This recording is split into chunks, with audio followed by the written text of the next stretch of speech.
అనంతపురం గ్రామీణ మండలం కురుగుంట వద్ద టీడీపీ కార్యకర్తలు ప్రయాణిస్తున్న బస్సుపై వైసీపీ కార్యకర్తలు రాళ్లదాడి చేశారు. అనంతపురంలో ఎస్ఐఆర్పై పార్టీ నిర్వహిస్తున్న అవగాహన సదస్సుకు టీడీపీ కార్యకర్తలు కళ్యాణదుర్గం నుంచి బస్సులో వెళ్తున్నారు. బస్సు కళ్యాణదుర్గం టీ సర్కిల్ వద్దకు వచ్చేసరికి వైసీపీ నిరసన ర్యాలీ కూడా అక్కడికి చేరుకుంది. ఇరు పార్టీల కార్యకర్తలు పోటాపోటీ నినాదాలు చేసుకున్నారు.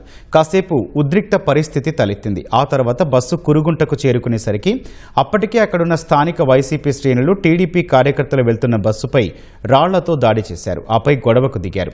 కాసేపటికి అక్కడికి చేరుకున్న పోలీసులు దాడి చేసిన వైసీపీ శ్రేణుల్ని అదుపులోకి తీసుకుని ఠాణాకు తరలించారు. బస్సును కూడా స్టేషన్కు తరలించారు. ఘటనపై ఎమ్మెల్యే అమిలినేని సురేంద్రబాబు ఎస్పీని కలిసి ఫిర్యాదు చేశారు. బాధ్యులపై కఠిన చర్యలు తీసుకోవాలని కోరారు.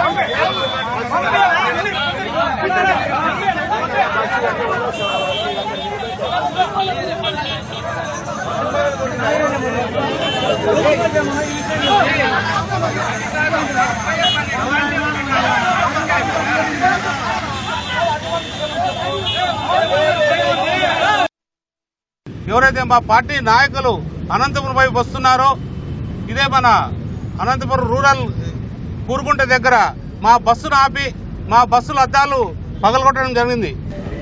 ప్రకాష్ రెడ్డి స్వయంగా ఉన్నారు. మీరు వీడియోలు కూడా చెక్ చేయొచ్చు. ఆ వీడియోలో ప్రకాష్ రెడ్డి ఉన్నాడు.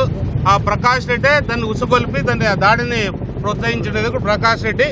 దీనికి మాకొచ్చిన సమాచారం అక్కడున్న వైసీపీ కార్యకర్త ఒక నాయకుడు మీ రంగయ్య పంపించాడు కాబట్టి మేము మాకు తెలియక వచ్చాం, పొరపాటు జరిగిందని అక్కడ కార్యకర్త చెప్పడం జరిగింది. వదిలే ప్రసక్తే ఉండదు. ఎవరైతే ఈ కేసుల్లో పాల్గొన్నారో, ఎవరైతే ఈ విధంగా అడ్డుకున్నారో మా నాయకుల్ని, ఒక్క కార్యకర్తలు గారు వైసీపీకి సంబంధించి ఒక్క నాయకుడు కూడా వదిలే ప్రసక్తే లేదని ఖచ్చితంగా చెప్తున్నాం.